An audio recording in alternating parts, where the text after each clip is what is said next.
Boa noite, irmãos. A graça e a paz do Senhor e Salvador Jesus Cristo. Amém. Abra sua Bíblia em Marcos, capítulo 14. Marcos, capítulo 14.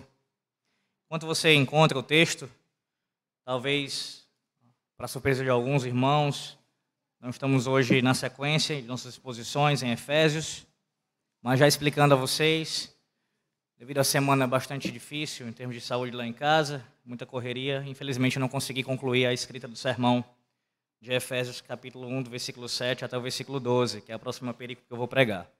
Então, hoje, eu estarei pregando esse sermão em Marcos 14, que é um sermão que eu já preguei aqui há quase 3 anos. Há quase 3 anos eu já preguei aqui na igreja. Então, você que não ouviu ainda, pela graça de Deus, terá a oportunidade de ouvi-lo.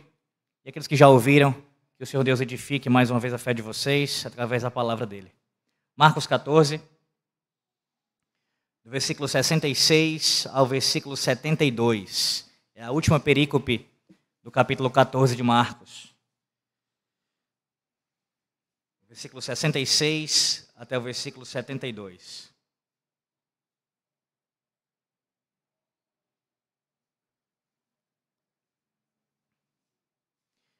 Assim diz o Senhor nosso Deus.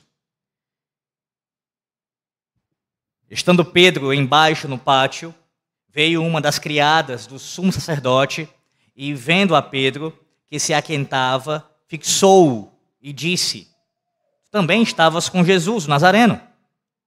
Mas ele o negou, dizendo: não o conheço, nem compreendo o que dizes. E saiu para o alpendre, e o galo cantou.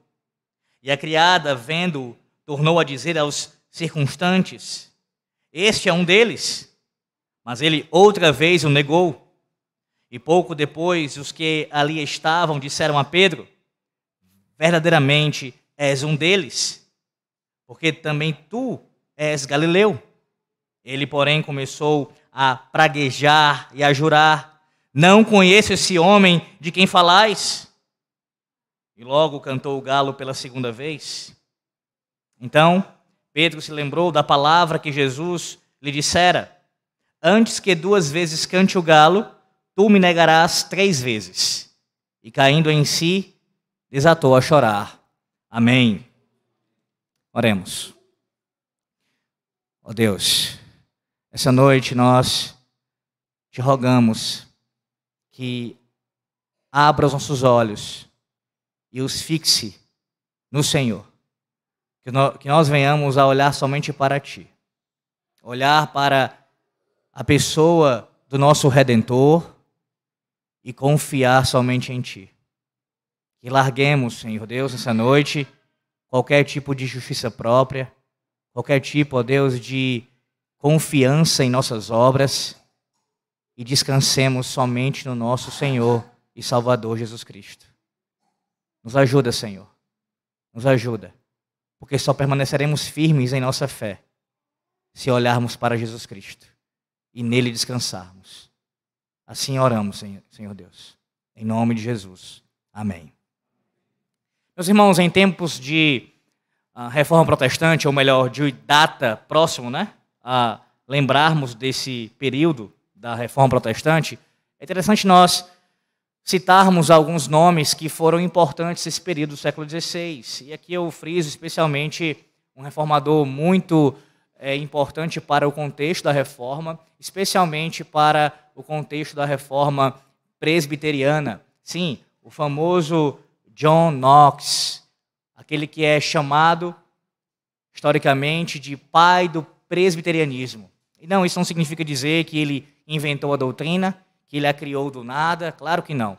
Esse termo ele foi cunhado especialmente pelo fato dele ter conseguido, no caso Deus através dele, colocar em prática, colocar o sistema de governo da igreja na Escócia, no século XVI, adotar esse sistema de governo e a doutrina presbiteriana como um todo ali em seu país. Este homem convicto, este homem que nós ouvimos inclusive hoje acerca dele, um pouco acerca dele em nossa escola bíblica, Deus o usou naquele país, no seu país, com coragem, com intrepidez, com ousadia para defender a fé reformada. Fé esta que ele havia aprendido diretamente do próprio Calvino. Este homem é conhecido por essa firmeza doutrinária, é conhecido por ser esse pai, por assim dizer, do presbiterianismo. Também é conhecido pela sua contundência contra o governo ímpio de uma certa rainha que ali foi usada pelo diabo naquele lugar. Esse homem é conhecido pela sua famosa oração também, clamando a Deus para que entregasse a ele o seu país, dentre outras coisas. Esse homem é bastante conhecido por essas questões.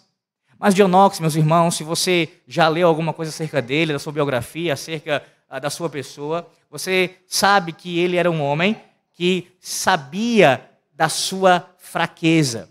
John Knox não se considerava como superior aos demais, ele não era alguém que se colocava numa categoria como melhor do que os outros. Na verdade, John Knox, assim como outros homens de Deus na história da igreja, ele, se ouvisse o que as pessoas falam do seu nome em nossos dias, a maneira como alguns, inclusive, exaltam os homens de forma até idólatra, iria rejeitar esse tipo de atitude, porque ele sabia muito bem da sua fraqueza, da sua condição de pecador e das suas dificuldades.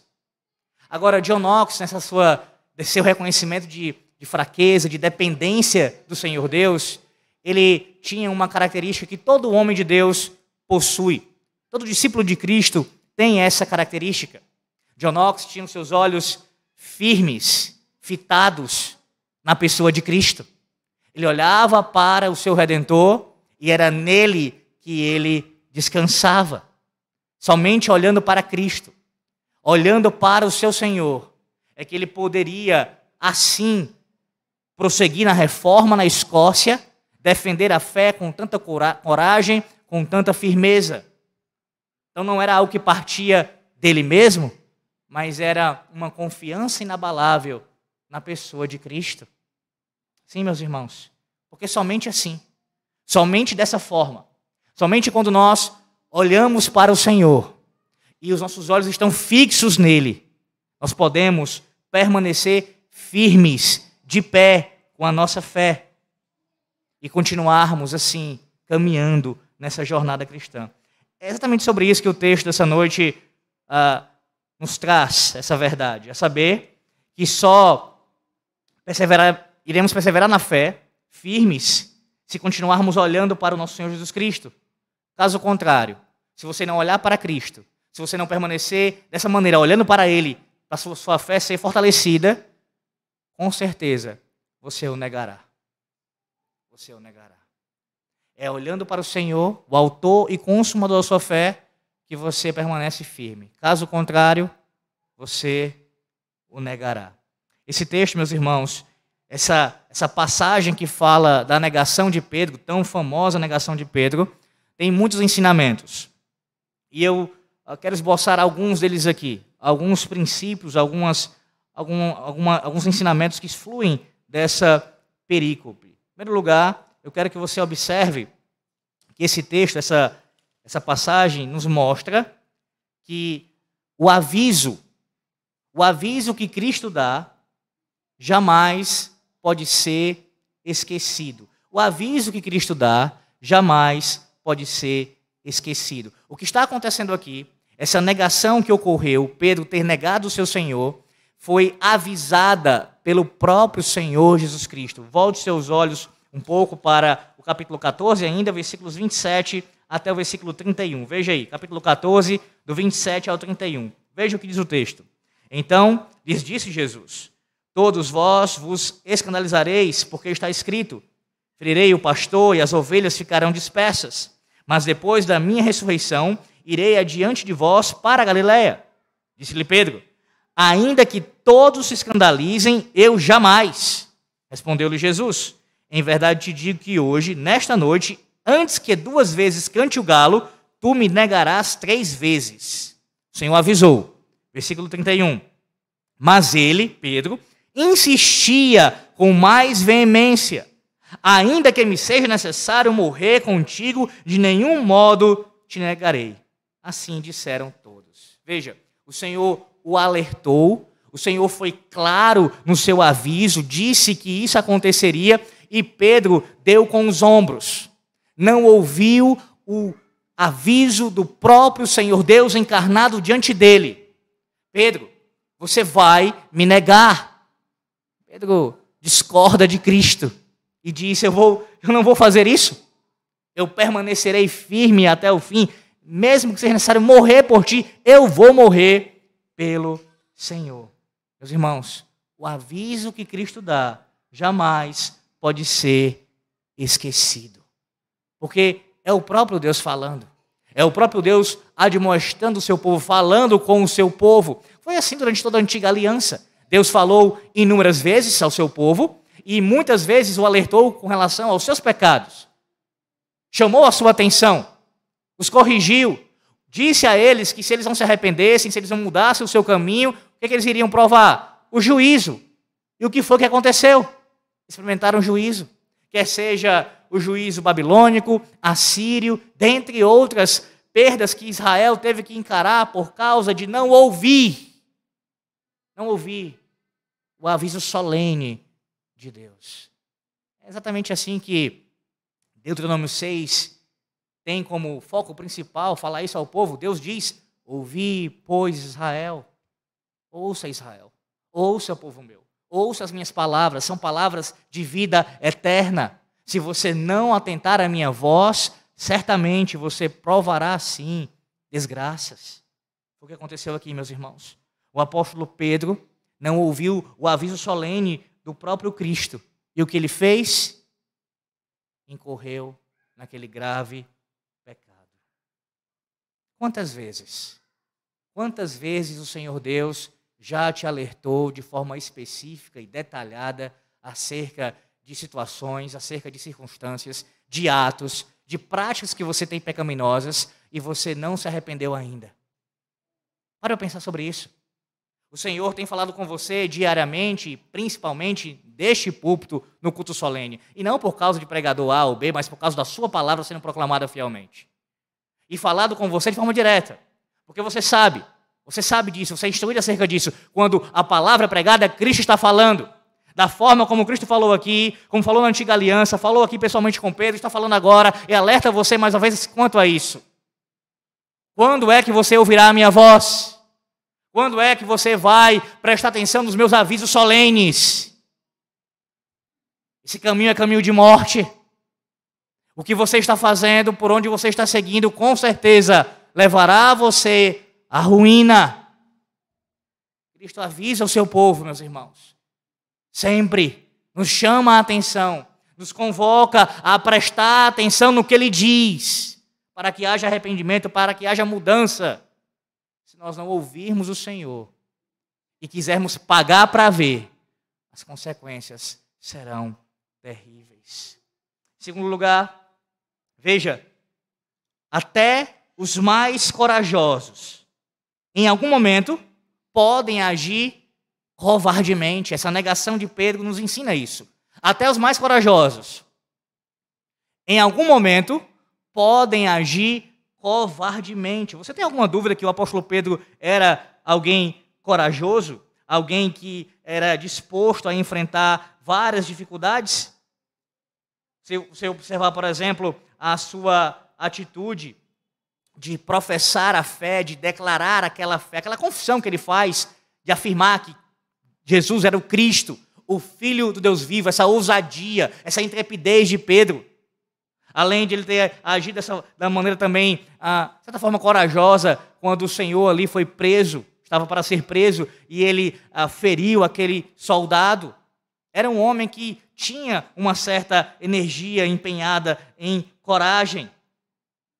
Mesmo assim, um homem corajoso como Pedro, que demonstrou sim essa coragem em vários momentos da sua vida, em certo momento, agiu covardemente. Ele é questionado se ele andava com Cristo. Na verdade, acusam ele de andar com Cristo, de ter comunhão com Cristo, e ele de forma covarde diz, eu não o conheço. Isso é covardia.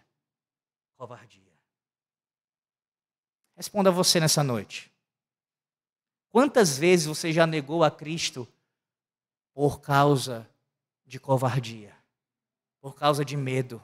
E aqui a negação que eu me refiro não é exatamente a negação última, de você negar realmente a fé por completo e abandonar o Senhor, até porque você se encontra aqui nessa noite, mas eu falo pontualmente negar ao Senhor.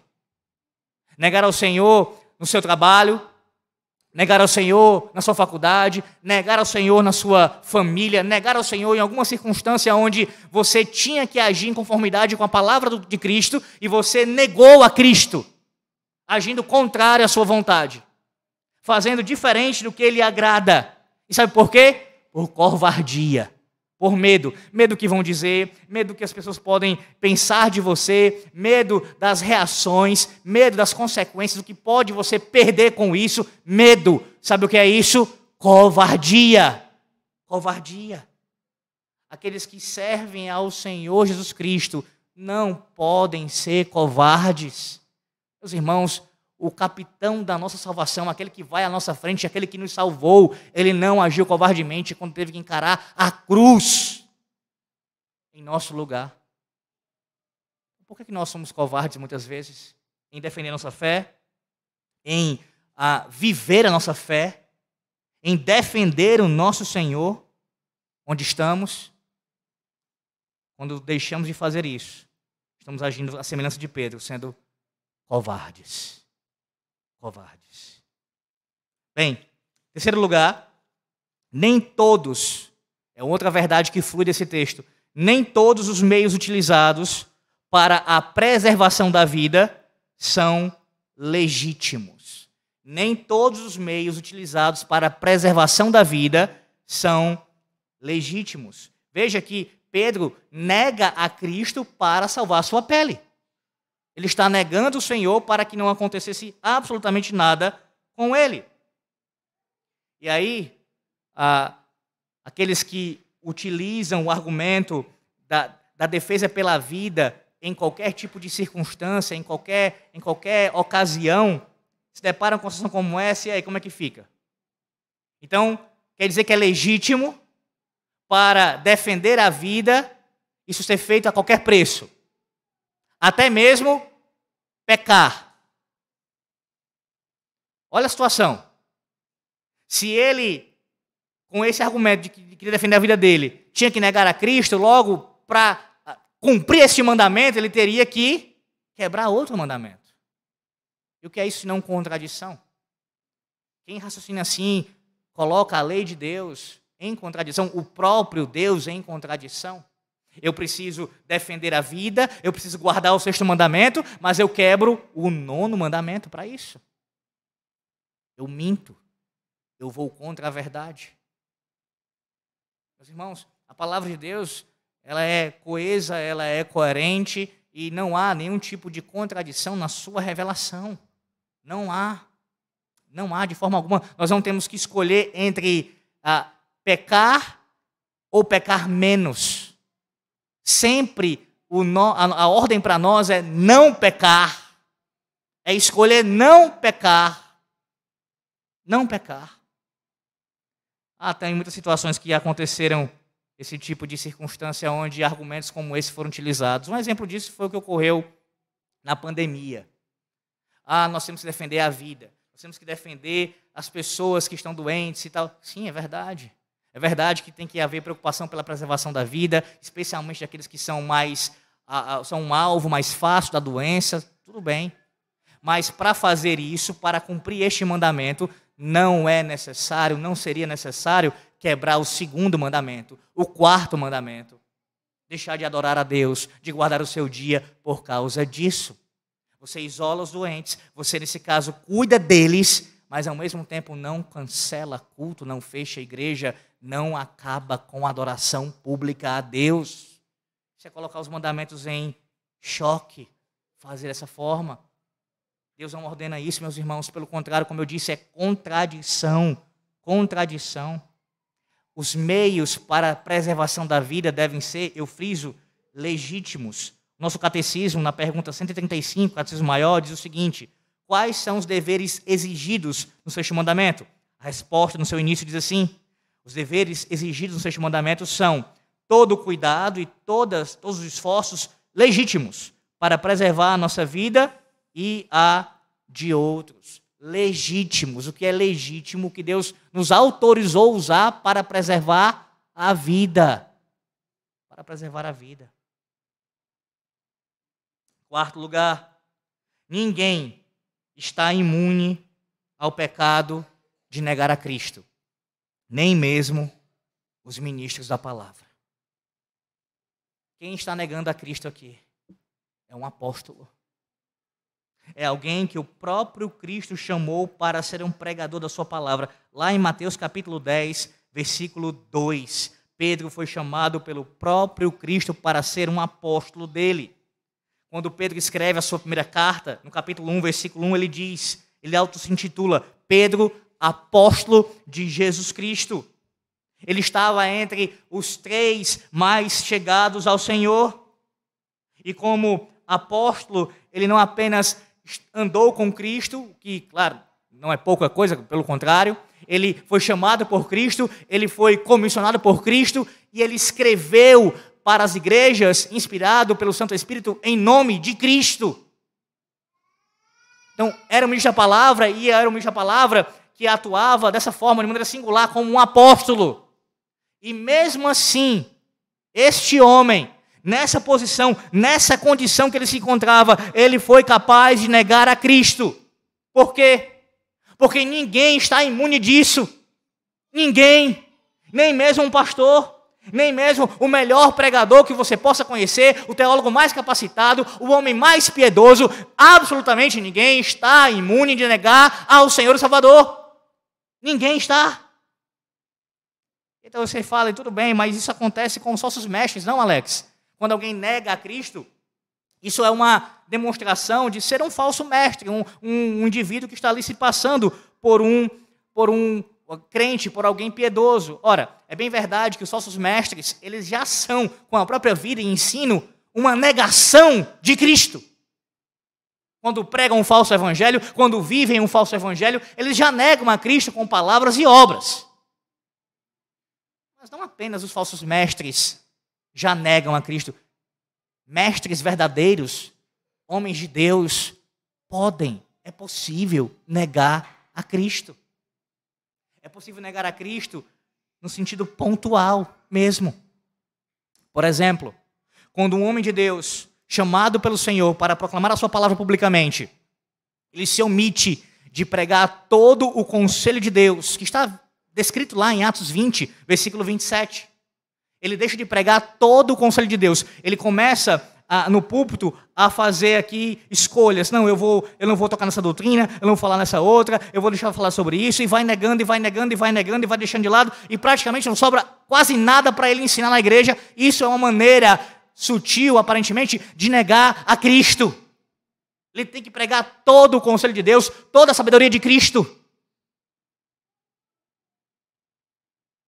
Ele não vive de acordo com a palavra de Cristo. Não há uma busca incessante por andar conforme os ensinamentos de Cristo.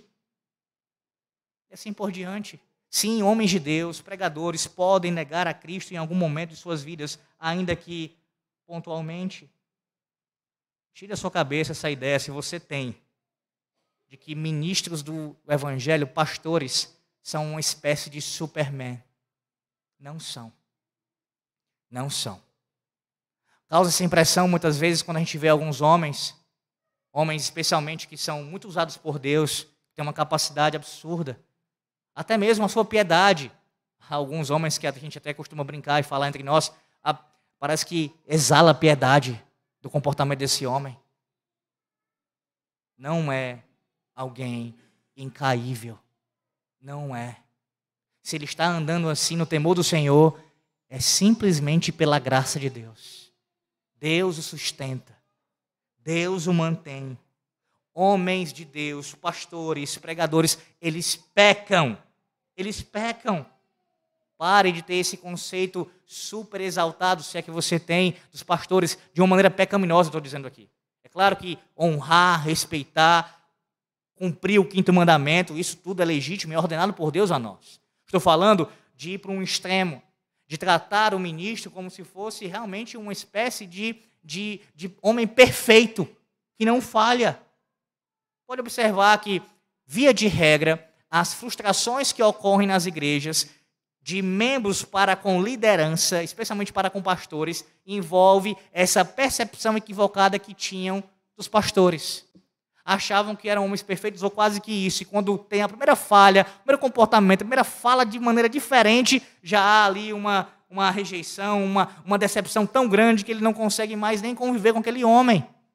Ora, quanto mais você conviver com o outro, inclusive com o seu pastor, com os seus presbíteros, com os seus diáconos, com os seus irmãos em Cristo, mais você verá o quanto eles são pecadores. Pecadores. Redimidos pelo sangue de Cristo, mas são pecadores. Assim como você. Assim como você. Por isso nós somos chamados por Deus a termos compaixão uns dos outros, inclusive compaixão dos ministros. Se apiedar deles. Exercer misericórdia para com eles. Lembrar que o próprio Pedro, que viu Jesus, que andou com Jesus, que foi chamado por Jesus, o negou. O negou. Em quinto lugar, enquanto não houver confissão, só haverá negação. É uma outra verdade que flui dessa história aqui.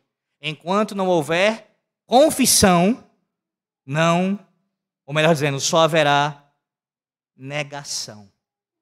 Confessar a Cristo, meus irmãos. Confessar a Cristo é algo que a palavra de Deus nos ordena, como por exemplo lá em Romanos 10, versículo 13. Todo aquele que crê em Jesus Cristo é chamado para professar sua fé publicamente. Não existe isso de professar a fé de uma maneira secreta, escondida. Nós devemos professar publicamente a nossa fé diante de todos. Confessá-la. Confessá-la. E no ato de você confessar a fé, e aqui vem o jogo de palavras que eu estou utilizando, no ato de você confessar a fé, você está necessariamente deixando de negá-lo.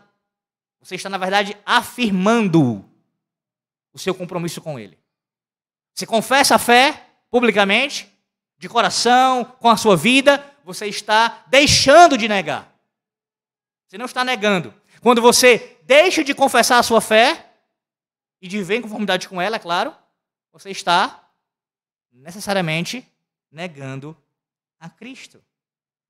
Pedro já tinha feito isso em Mateus 16. Ele já tinha confessado a sua fé no Senhor. Mas aqui, irmãos, quando eu friso confissão, eu quero falar especialmente quanto à confissão de pecados. Confissão de pecados.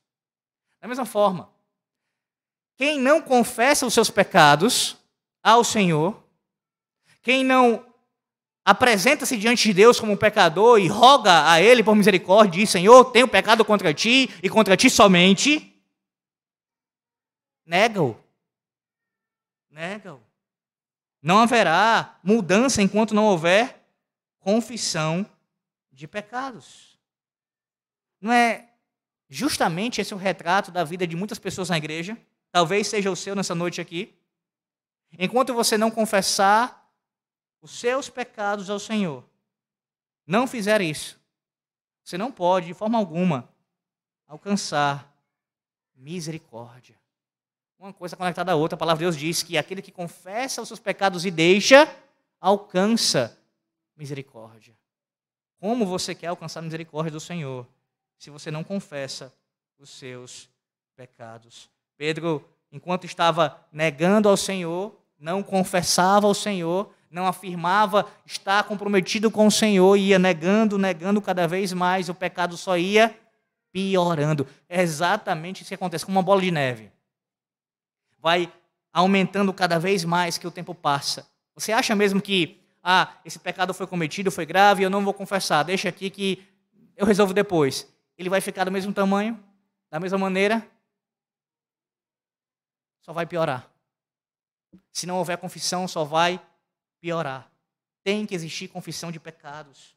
Não, aqui não é o conceito papista, herético, de você ter que fazer uma confissão auricular para um sacerdote ordenado e somente ele vai ali te dar o perdão de pecados, ele é que pode fazer isso por você? É claro que não. Mas é confessar os seus pecados ao próprio Senhor e Salvador, Jesus Cristo. E clamar a Ele por misericórdia. Senhor, eu tenho negado a Ti. Tenho negado a Ti em pensamentos, tenho negado a Ti em palavras, tenho negado a Ti em atitudes, tenho negado a Ti, ó Deus, quando eu me omito de fazer o bem, eu tenho negado ao Senhor Jesus Cristo. Perdão, ó Deus, por isso. Confesse os seus pecados a Deus. E aí, como Ele mesmo diz em sua palavra, vá e não peques mais. Em sexto lugar, o pecado é ainda mais agravado. O pecado é ainda mais agravado quando se tenta tomar o nome de Deus como testemunha num falso juramento. Negar a Cristo, o que Pedro estava fazendo, era um grave pecado. Veja o contexto. Um homem que conhecia o Senhor, que andava com o Senhor, e o nega daquela maneira, tão abertamente. Mas para piorar a sua situação, veja o que ele faz. No último momento em que ele é questionado, no versículo de número 71, ele responde: ele, porém, começou a praguejar e a jurar. A ideia aqui é que ele realmente começou a fazer um juramento, ali tomando Deus como testemunha da sua fala, de que não conhecia a Cristo, e ao mesmo tempo lançar sobre si mesmo maldição. Maldição. Em outras palavras, que eu seja amaldiçoado por Deus, se o que eu estou falando não é verdade. Irmãos, sinta o peso dessa sentença. Sintam o peso dessa sentença. O homem nega ao Senhor e ainda o nega com falso juramento. Tudo isso para livrar a sua pele. Tudo isso para escapar da morte. Tudo isso para não ser perseguido. Tudo isso para poder se dar bem. Negava a Cristo com falso juramento. Com falso juramento. Não é exatamente assim como que você faz quando você tenta se defender de uma acusação contra você e você, para dar peso à sua fala, começa a jurar. Tem pessoas que juram a qualquer momento, em qualquer circunstância. Nós já ouvimos aqui nesse púlpito que juramentos e votos não é algo pecaminoso em si mesmos. Pelo contrário, é ordenado por Deus nas circunstâncias apropriadas para isso acontecer. Mas um falso juramento é algo muito grave. Pedro aqui está quebrando pelo menos 2 mandamentos. O 9º mandamento, porque ele está mentindo. E o 3º mandamento, porque ele está tomando o nome de Deus em vão. Para um falso juramento. E ainda atraindo o juízo do Senhor sobre si mesmo. Há pessoas que fazem isso. Se esse é o seu comportamento nessa noite, se você tem esse costume, pare de fazer isso imediatamente e só se coloque a prestar um juramento em circunstâncias apropriadas e legítimas para isso. E jurando com a consciência tranquila diante de Deus. E não com pensamentos que são dúbios, contrários à palavra de Deus e até mesmo propositadamente mentindo. Porque você toma Deus como testemunha na mentira. É dizendo assim, o que eu estou falando aqui, para você, Deus é minha testemunha. Para confirmar a minha fala. Que grave pecado. Que grave pecado aquele homem cometeu. Mas essa é a atitude de muitos crentes em nossos dias. Tentam se livrar de acusações das mais variadas formas, quando deveriam fazer o simples. Eu sei que tem consequências, é claro. Mas é o simples, é o óbvio, é o direto. Abre a boca e confessa. Mais uma vez a ideia de confessar. Admita a sua culpa. Admita o seu pecado. Quando for questionado, quando você se encontrar... E nesse caso, não havia pecado ali com Pedro. Ele só iria afirmar que estava andando com Cristo. Qual era o pecado nisso? Nenhum, pelo contrário. Pelo contrário, ele não queria as consequências disso. Do que poderia acontecer com ele. Mas quando você for indagado acerca de alguma coisa que algum irmão lhe chama a atenção... de amoesta com relação a algum assunto e você sabe que está pecando contra Deus naquela área, você deveria não ficar jurando falso, mas admitir o erro. pedir perdão ao Senhor e ao irmão, se for o caso também. É assim que você age como um cristão. É dessa maneira.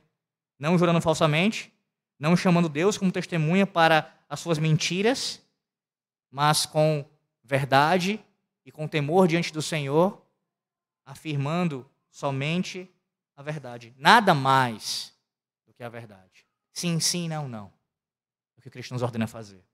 Em último lugar, apesar de tudo isso que é dito, apesar de tudo isso que nós vemos sair desse texto, dessa negação de Pedro aqui, que é tão pesada, é tão terrível o pecado cometido por ele. Apesar de tudo isso, há esperança até mesmo para aqueles que negam a Cristo. Quando estes se arrependem verdadeiramente. Há esperança para aqueles que negam a Cristo. Quando estes se arrependem verdadeiramente. Vá lá para Lucas capítulo 22. Lucas 22. Lucas capítulo 22.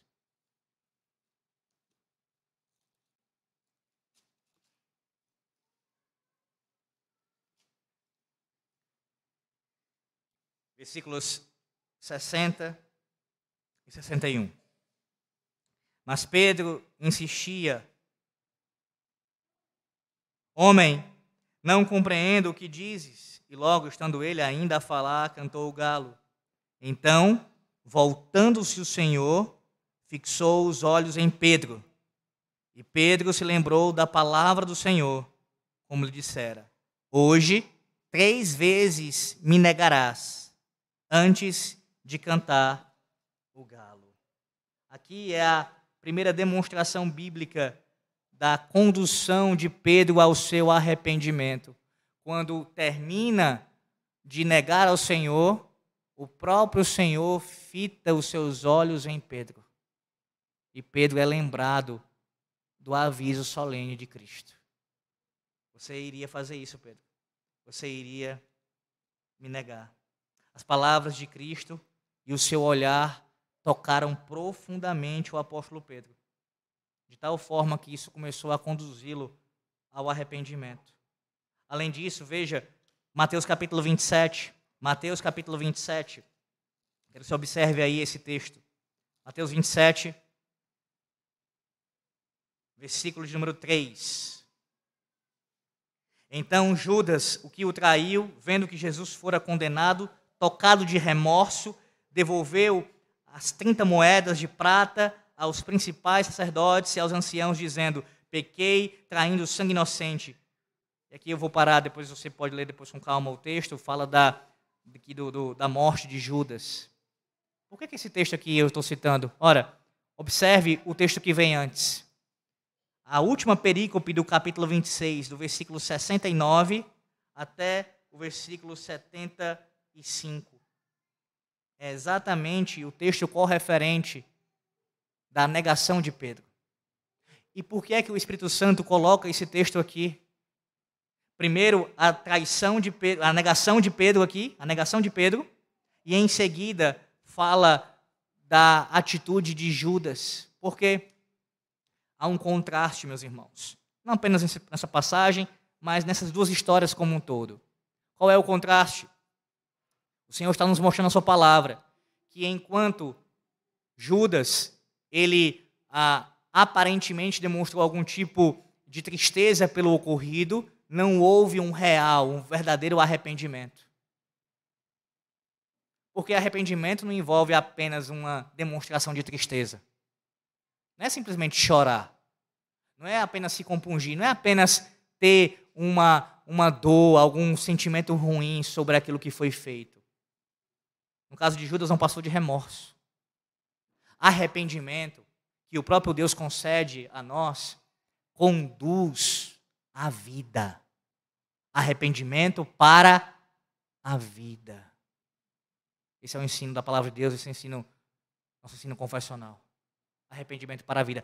É um arrependimento que gera mudança. Transformação. Pedro aconteceu isso. Pedro se arrependeu de fato. E a transformação em sua vida começou a acontecer a partir deste arrependimento. Enquanto Judas, nesse contraste, teve apenas um remorso e foi para o seu lugar. Além disso, vá para João capítulo 21. João capítulo 21. Mais uma prova bíblica do arrependimento do apóstolo Pedro. João capítulo 21, versículo 15 a 17. E aqui, meus irmãos, é graça sobre graça. Veja, João 21, versículo 15 a 17. Depois de terem comido, perguntou Jesus a Simão Pedro. Aqui o Senhor aparecendo já ressurreto diante dos seus discípulos. Ele diz: Simão, filho de João, amas-me mais do que estes outros? Ele respondeu: Sim, Senhor, tu sabes que te amo. Ele lhe disse: Apacenta os meus cordeiros. Tornou a perguntar-lhe pela segunda vez: Simão, filho de João, tu me amas? Ele lhe respondeu: Sim, Senhor, tu sabes que te amo. Disse-lhe Jesus: Pastoreia as minhas ovelhas.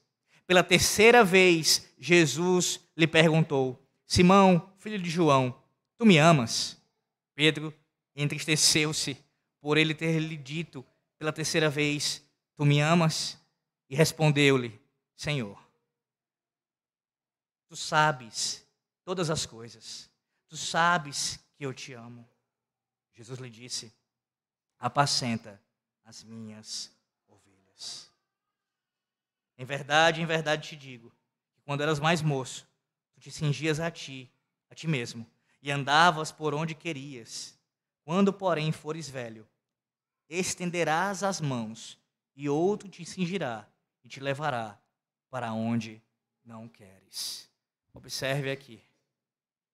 Pedro negou o Senhor e Salvador 3 vezes. E Cristo, didaticamente, está demonstrando o seu perdão para Pedro aqui, através dessas 3 perguntas e respostas daquele homem. 3 vezes tu me negaste, mas agora 3 vezes tu afirmaste o teu amor por mim.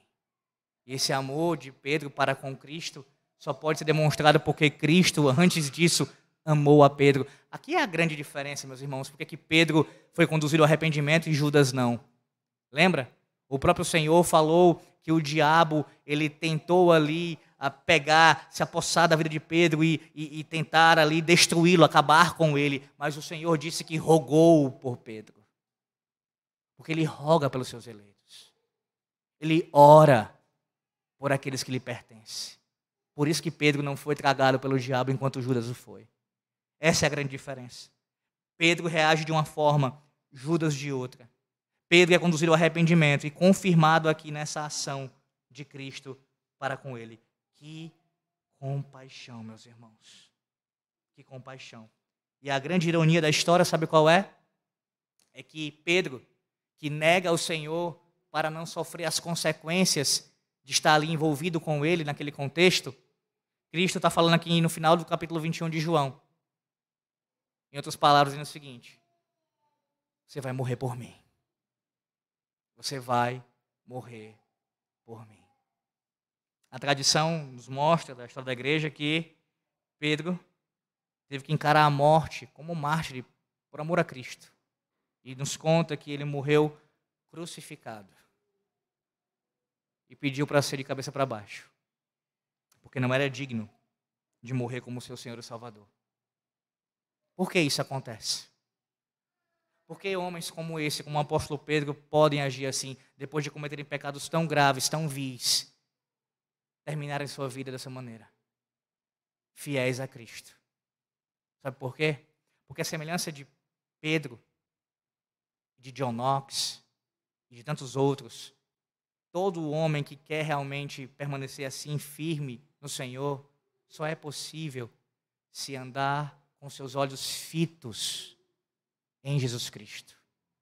Olha lá para Hebreus capítulo 12, aqui encerramos. Hebreus capítulo 12, veja o que diz o autor aos Hebreus. Texto bastante conhecido. Hebreus 12, do 1 ao 3. Diz assim a palavra do Senhor. Hebreus 12, do 1 ao 3. Portanto, também nós, visto que temos a rodear-nos tão grande nuvem de testemunhas, desembaraçando-nos de todo o peso e do pecado que tenazmente nos assedia, corramos com perseverança a carreira que nos está proposta, olhando firmemente para o autor e consumador da fé, Jesus, o qual, em troca da alegria que lhe estava proposta, suportou a cruz, não fazendo caso da ignomínia, e está assentado à destra do trono de Deus. Considerai, pois, atentamente aquele que suportou tamanha oposição dos pecadores contra si mesmo, para que não vos fatigueis, desmaiando em vossa alma. É assim. É correndo a carreira, a caminhada da vida cristã, olhando para o autor e consumador da fé, fitando os olhos nele. A grande verdade é que os seus olhos e os meus só permanecem fixados nele, porque antes disso, ele fixou os seus olhos em nós. Como ele fez com Pedro. Ele olhou para Pedro e fixou os seus olhos em Pedro. E manteve Pedro, susteve ali Pedro até o fim. E essa é a promessa que o Senhor tem para as suas ovelhas. Aqueles que chegam a mim, aqueles que vêm até a mim, que ouvem a minha voz, as minhas ovelhas que ouvem a minha voz, eu não perderei nenhum de vocês. Nenhum de vocês. Olhem para mim, confiem em mim, e eu os guiarei até a vida eterna. Deus nos ajude a assim perseverarmos firmemente em nossa fé, olhando para o nosso autor e consumador da nossa fé. Amém. Oremos. Senhor, nós te pedimos perdão, primeiramente, por nossas falhas, por nossas negações, ó Deus. Por tantas vezes negar o Senhor. Pecarmos contra ti nessa área, Senhor Deus. Mentindo, jurando falso, tomando o Senhor como testemunha em pecados, não confessando os pecados. São tantos, ó Deus. Por isso mesmo pedimos perdão a Ti nesse momento, mais uma vez nessa noite. Tem misericórdia do Teu povo, Senhor. Que nós aprendamos com o exemplo do apóstolo Pedro aqui. E fujamos com todas as nossas forças, mas na dependência da graça do Senhor, da negação a Cristo. Não podemos negar jamais o nosso Senhor. Não podemos negar a Ti, ó Deus, nosso Criador e nosso Redentor. Somos Teus. Pertencemos a Ti, estamos no Teu Filho. E o Teu Santo Espírito habita em nós. Para onde nós iríamos? Para quem nós iríamos? A não ser para os Teus braços, ó Deus. Por isso, conduz o Teu povo a continuar caminhando firmemente na fé, olhando para o autor e consumador dessa fé, da nossa fé, descansando em Cristo e sendo lembrados diariamente de que há misericórdia no Senhor, que há compaixão do Senhor para conosco, que mesmo quando cairmos, quando negarmos o Senhor, podemos sim ser perdoados pelo Senhor, contanto que nos arrependamos dos nossos pecados. Assim, ó Deus, nos conduz em arrependimento diário, confessando a Ti nossos pecados e sendo transformados até nos encontrarmos contigo. Oramos com o perdão dos nossos pecados, em nome do Senhor Jesus Cristo. Amém.